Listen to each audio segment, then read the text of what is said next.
All right, guys, coaches coaching. Welcome. We have got a special guest today. Mr. Tim Anderson is in the house. I wanted to share a quick story about him, a little background real fast.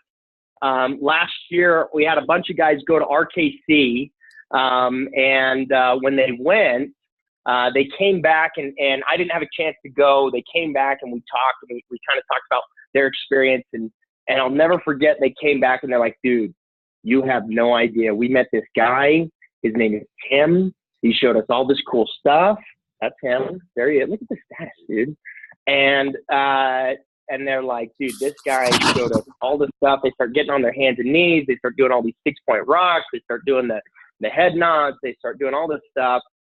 And I mean, it was awesome, and it was very exciting.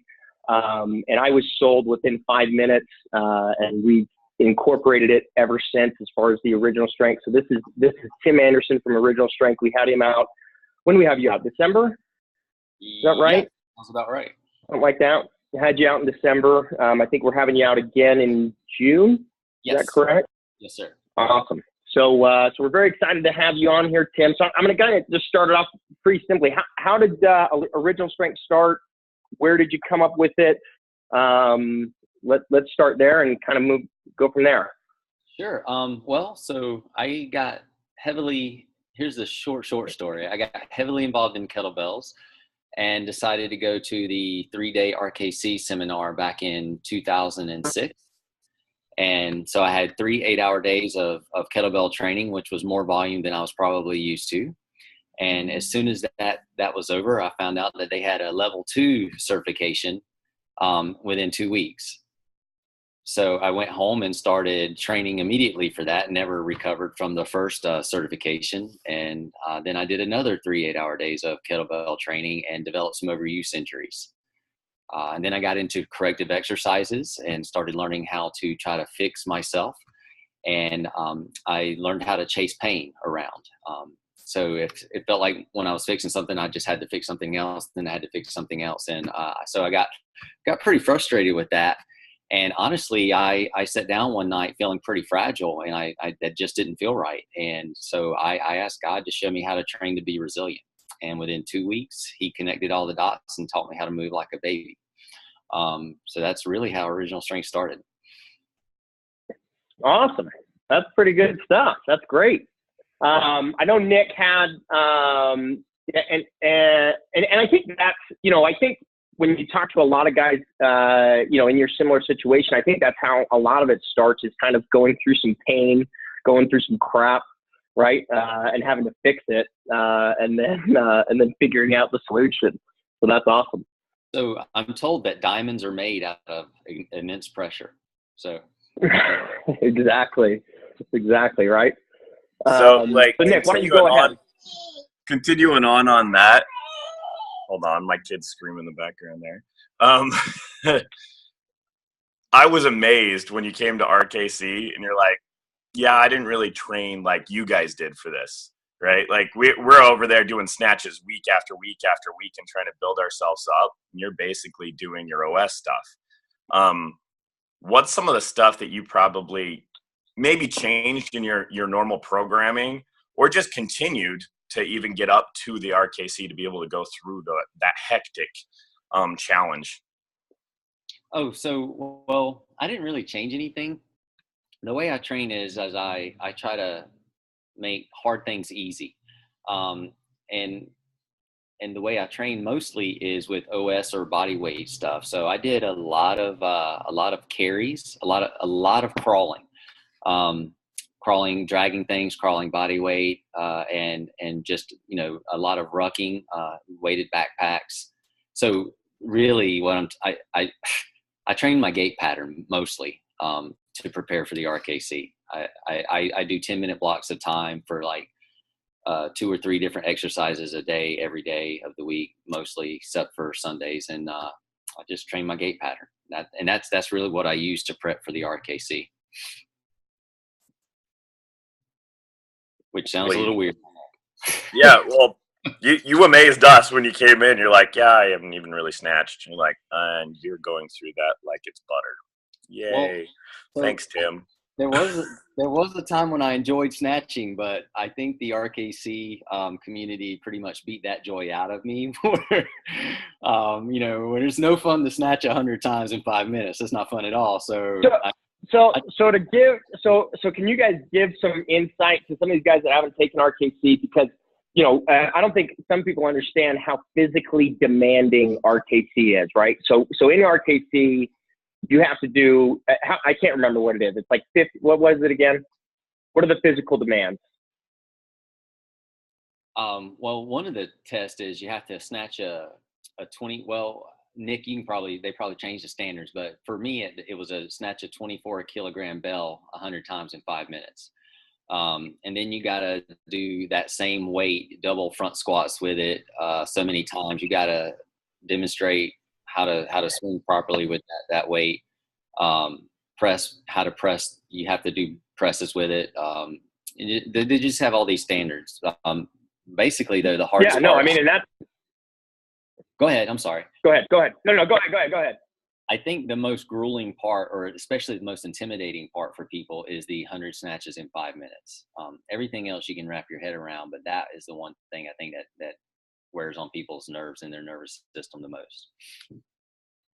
So the reason I want them to bring that up is because, they're talking about how, he basically did OS, crawls, carries, and did 100 snatches, right, in that time period. That's a lot, right? And so, so you think about, a lot of where fitness is right now, and I like what you said, make hard things easy. I think, right now in the fitness industry, everybody's trying to one-up each other, right? They're trying to, the Instagram philosophy of trying to, push people, too far. And you're taking almost the opposite approach of, hey, look, let's make these hard things, let's make them easier. Let's make it easier on your body, make it an easier pathway so that you're more efficient. I think you just also discovered, or you helped me just discover right now why I suck at Instagram, because who wants to watch a guy walking around with a backpack or crawling on the floor? Well, no, I mean, it's true. And that's kind of where we're at as well. No, I completely agree because we're kind of in this thing where we're going, hey, look, I just had a conversation with our marketing guy yesterday, actually, of, hey, how can we market that, come see us only 2-3 times a week and get the same results that these guys are doing 6 days a week, right? And they're sitting there killing themselves, and we're getting, basically the same results, if not better results, right, with half the work. Right? But how do you make that sexy, right? How do you make that cool? You're exactly right. How do you make crawling with a bag like, hey, this is going to be beneficial? Man, the way I try, well, it's really, you gotta create an interruption or a paradigm shift for someone else. So I try to help people, it's sexier to live your life the way you want to and be able to do the things you want to do in life. Versus just being able to do cool stuff in a gym or a weight room. It doesn't matter how much you bench press if you can't, play with your kids or enjoy, go on a hike or, have a good time outside of the weight room. So I really try to draw the sexiness into, hey, live your life better, do the things you want to do, and feel good, because it feels good to feel good, right? Those are my two mottos. It feels good to feel good and make the hard things easy. But anyway, I just try to help. Feels good to feel good. Yes. Feels good to feel good. Feels good to feel good, and then make hard things easy. I like that. And yeah, those two things I try to do every day. So, which means, and I spent 30 years learning how to hurt myself. So I want to do something different now. No, and it's right. No, I mean, the thing that's so funny is it's all the same thing, right? You hear Boyle, he says the same exact thing. He talks about when he was back in the day, right? I've heard Dan say the same exact thing. I've said the same exact thing, right? It's funny that, we've all kind of gone down that similar path of beating ourselves up and then kind of going, oh, you know what? That was not worth it. And I think the CrossFit community will be going through I think they're going to be going through a similar thing here soon. But anyway. Right. So, okay. So with that said again, I like your segue, but anyway. Let's move to Lane had a question. Or actually, let me do this because this is actually in line with everything else. Ashley had a question about buy-in, just in getting both trainers and clients bought in. How do you get that? This is kind of the same thing, right? You're talking about the paradigm shift. But when somebody walks into your facility, where do you kind of start with them on that paradigm shift? Okay, so I approach two things. When they walk in, when they've just met me, our conversation somehow goes in the direction of, hey, your body is amazing, it's wonderfully made, and it's made to heal, and it's made to be strong always. So whatever, because some people come in with their baggage and their history. Well, I can't do so-and-so because I've got a bad knee, or I've had a bad back for 20 years. I can't do X, Y, Z. Well, they're coming in with false notions. So I try to tell them that that's really not the case. Their body is designed to heal and be strong. Now, they hear me or they don't, because I'm just talking.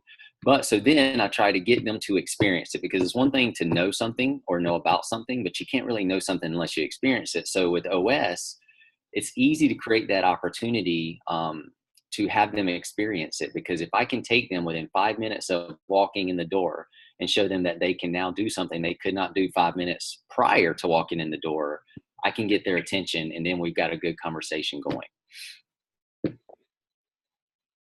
Gotcha. That's awesome. And with have you found your clients advertising for you and talking with them? How are they speaking to other people? Are they having conversations with their friends and family? What are those conversations like? Or you? Oh, absolutely. Is that something you're aware of? I think OS has been one of the biggest business builders ever, because again, so if a client all of a sudden, say a client they couldn't touch their toes in the last 20 years, but they come in the door and you show them that they can touch their toes within 5 minutes, or they can squat from their butt to their calves in less than 10 minutes of experiencing OS, those people typically go out and tell their friends, their neighbors, hey, I was just at this place and, I haven't been able to do this in 10 years. And look, now I can do it, and I can do it anytime I want. They're happy. They feel good. They're moving better. They feel good, and they can't help but I find it's really effortless for them to share with other people their experience, which brings more people to our studio. That's awesome. That's great. So kind of changing gears just a little bit, Lane, I'm going to turn it over to you. You had a question about breathing, I believe. Yeah, Tim, I just want to ask you a question about breathing, because, that was one of the things as I was at RKC with you and at your original strength certification that really, blew me away. You helped me understand the power of breathing. If you could answer the question for somebody, essentially, why incorporate breathing into your training, and why is that such a game changer for people? I think that's something trainers a lot of times have a hard time wrapping their mind around, as to why breathing's so powerful. Like, what explanation would you give for somebody who's thinking about, how do I incorporate breathing into my training? Why is this worth it? So we recommend that almost everyone breathe for their health. But so the reason you want to bring that into your training is because breathing the way you were designed with your diaphragm, it's not about as much about air exchange. It's also about strength from the center out. So your diaphragm is a spinal stabilizer, and it actually helps stabilize your spine when you use it the way you're supposed to. But more importantly than that is that it's kind of like the captain of the spinal stabilizer. So if you're breathing properly with your diaphragm, chances are that your pelvic floor is functioning properly, your transverse abdominis is also functioning properly, and your multifidi. So basically, it's kind of like the general of all the other spinal stabilizers, and it gets them all working together as one whole inner core unit, which what that does for you, for the body, is it takes the brakes off the body. So it allows, if your brain feels safe because your spine is stable, it allows you to move, and it allows you to express power, speed, strength, all the movement qualities you want to express. It does come from breathing the right way. I like that. That's a great explanation of how that centers your core and allows you to really start drawing on more power. I know that was huge for me as I practiced some of those drills I hadn't done before. So thank you. Well, can I ask a follow up on that? So you had mentioned that you if they're breathing properly, how can someone know if they are breathing properly? Right? If we were to go to a client and say, hey, you need to do X, Y, and Z. So now as a coach, you may have to, somebody might not know at all. Like they may not even be able to feel where they're breathing. So as a coach, you would want to get them to breathing down into their abdomen, so breathing's you can see me. Breathing's three-dimensional. So it's not just about belly breathing as much as it is belly, sides, and back. So anyway, below the rib cage, if they can pull air down below their rib cage and not high up into their rib cage.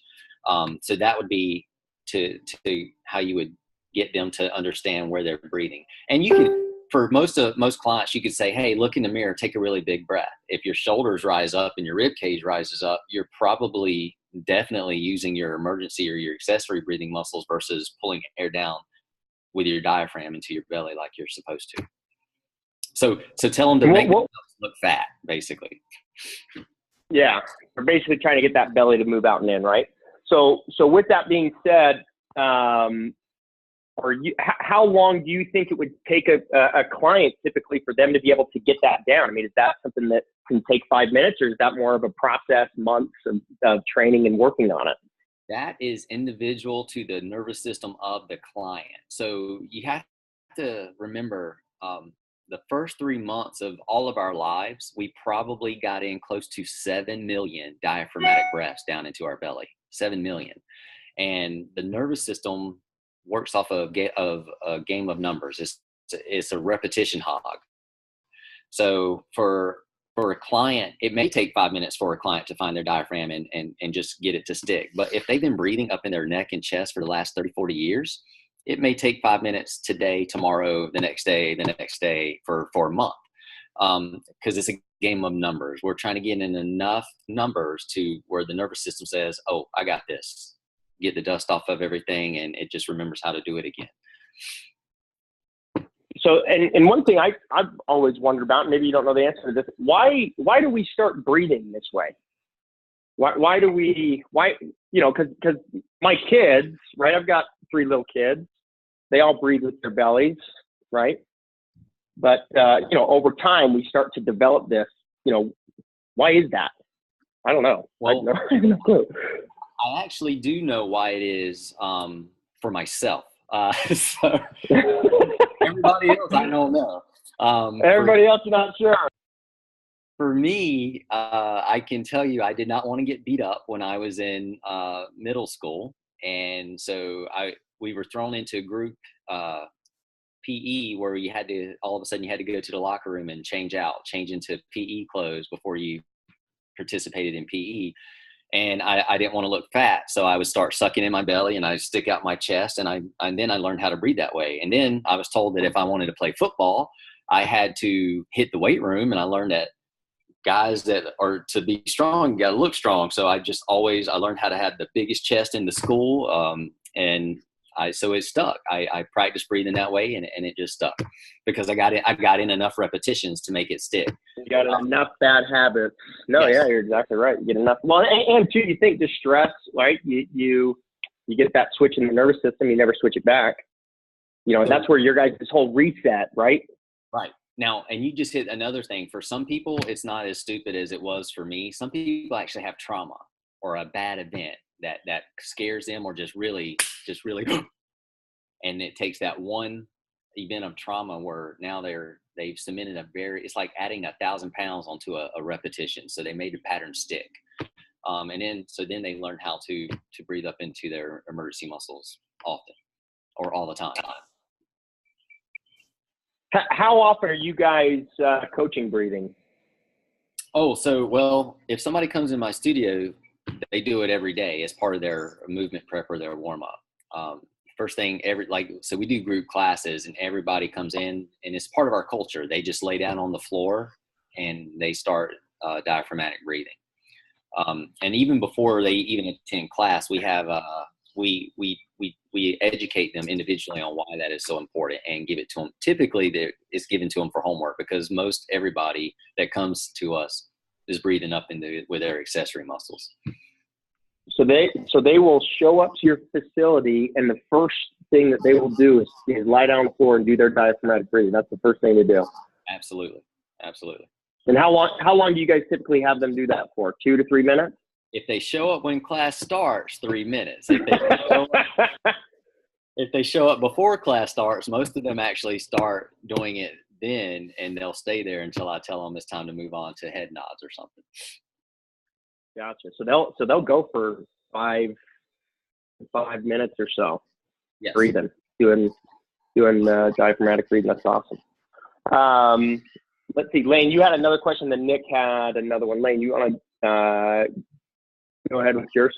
Yeah, I mean, I guess it's a question as much as a statement, but I was blown away. I read one of your posts about bear crawling for a mile, and I don't think people realize the original strength stuff, like how far some of you guys have taken it. And I know in the article you're like, I don't recommend you do this. But, maybe just speak for 2 seconds on how you've gone through the process of taking original strength to either develop awesome strength, where you can perform the RKC, or incredible endurance where you and that other guy crawled a mile. Like, that blows my mind. So, I mean, so the cool thing about crawling a mile is that every step is a reset.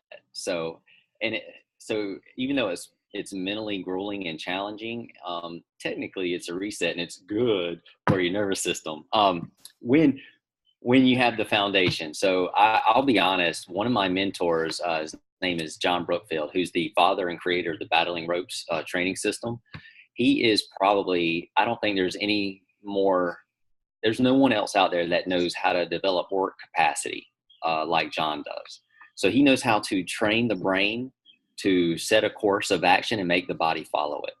So John taught me pretty much everything I know about engaging in mentally grueling things to where they're not grueling anymore, and they're just something you call Tuesday, basically, is the easiest way to explain it. So he'll put himself, or encourage you to put yourself in just mentally horrific situations, but your body's never in danger. It just sucks so bad mentally, and teaches you how to learn how to breathe under the stress of that. So now if you're breathing under the stress of something that would be put you in fight or flight mode, but you learn how to breathe under the stress of that and bring it back down to a parasympathetic mode, you'll find that your body can just go and go and go. And you don't get tired, and nothing really rattles your cage either. So it's not, man, this is so weird, because you can develop a mind that can do anything alongside of a body that can do anything. And now you've got something that is just powerful. So that's really, John taught me how to piece together work. So it started when I started crawling, guys. I crawled for 30 steps at a time when I first started. And then I built up to 1 minute. I remember the day I hit 12 minutes. That was like a miracle. And then, you know what, though? Anything over 10 is like 20. 20 is no different than 10. 20 is no different than 30. 40 is no different than 10. It all feels the same, because this is settled on it that it just is. And so that's how I put together a mile, is because my brain had come to the fact that it was just nothing to it. I was never in a threat, and it was something I could do. Now, I'll be honest, John also is a spiritual mentor to me as well. In that process, I was absolutely convinced that I was not doing it alone, that God was giving me the strength to also do it. That was comforting, which also helped settle my mind down and allow me to also crawl a mile. Super cool. Thanks for sharing that, Tim. Yeah. And I do not recommend That's awesome. So what I'm learning from this is, after this, I need to go crawl a mile right now. That's basically what I just learned, right? A little bit goes a long way. It goes a long way. Kidding. Let's see, Nick, you had another question about, let's see here. Nick on there. You had another question about one of his books. What is that? Just Oh, yeah. habitual strength. Go ahead, Nick. I mean, you got a few books out there. You're getting up there to Dan's level, right? When you sneeze, another book's written. Not quite there yet, but you're getting there.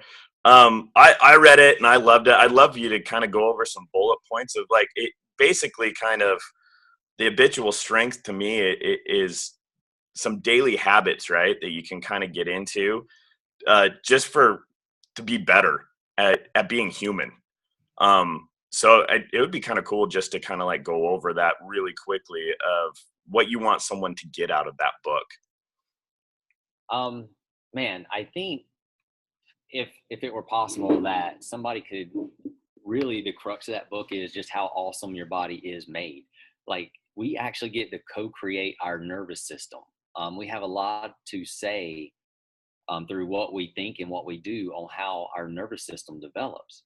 And if we will show up every day, because the nervous system is a repetition hog, it's a game of numbers. But if we show up every day and we do an action or we have a thought every day, we will cement that into our nervous system, and it just becomes something that we do. Because the more we do it, the easier it becomes, and the less we have to think about it, and it just becomes a part of us. So we can develop, not only can we develop our nervous system, but we can develop the lifestyle we want just through consistent effort, a little bit each day, a little bit each day. And everybody's already doing it. Everybody's already done it. Most people, I would imagine, brush their teeth every day, at least twice a day. And it's just something they do. They don't think about it as a part of them. And the reason that all started because they showed up every day through guidance or just wanting healthy teeth or good breath, and they learned how to brush their teeth every day. So we can build the nervous system in the body we want the same way. We just show up every day and do a little bit here, a little bit there, and those numbers add up, and they eventually become part of our lifestyle. Did that answer your question? No, that's perfect. Thanks, Tim. Yeah, it's like I love that analogy too. Like, it's like brushing your teeth. Do that every single day. Just add one more thing to it, and then all of a sudden you just become better. Yeah, like, so the easiest explanation, and if you only did, and this, I love this because it's such an easy number to remember, but if you only did 10 push-ups a day, but you did 10 push-ups, and that's easy, but you did 10 push-ups every day for a year, in a year you've done 3,650 push-ups. That is a very strong, efficient nervous system. And chances are you can really rep out a lot more than 10 push-ups because it's also strength in you. And that's something that's so easy to do, but a lot of people will dismiss it, they'll just let it go right by. But just little acts like that can develop an amazingly strong body. It doesn't have to be complicated or fancy or mesocycles, microcycles. It can just be consistency with a little common sense, just consistency. No, thanks, Tim. Yeah, go for it, RJ. No, go ahead, Nick. No, I like what you said with that. Like you said, it's 10 push-ups, right? Easy. Just do that every single day. Walk by a pull-up bar, do a few pull-ups every single day. You're just basically thinking, this is part of my daily routine, and I'm just adding to it. And then just like you said with your crawls, right? Once you pass the 10-minute mark, boom. It's the same thing with your push-ups, your pull-ups, whatever you're doing. It's when you become consistent at it, no longer is it even hard. It's no longer a workout. It's just part of your daily life. So yes. it kind of changes. And here's the crazy upside down way of thinking about it. We're already doing it. Everybody out there is already doing it. They learned how to sit and they got consistent at it. And in the beginning, when you're made to sit at school, it's hard. You're antsy. You don't want to do it. And the teacher keeps telling you, no, sit still, sit still, sit still. And you're antsy. So it's a struggle. But eventually, it's no longer a struggle because you've done it every day now for all your kindergarten classes, your first grade classes, your second grade, your third grade, your fourth grade. To the time you go to college, man, all I want to do is sit because I'm really good at it. So we've already done it. It's just doing it the other way. You trained your body into bad things instead of good things. We kind of took it away. You became less human is basically what you made yourself. But you took advantage of how your nervous system designed. It's rep after rep that again, you built your nervous system doing the same thing. But the good news is we can undo it or build it in a different direction.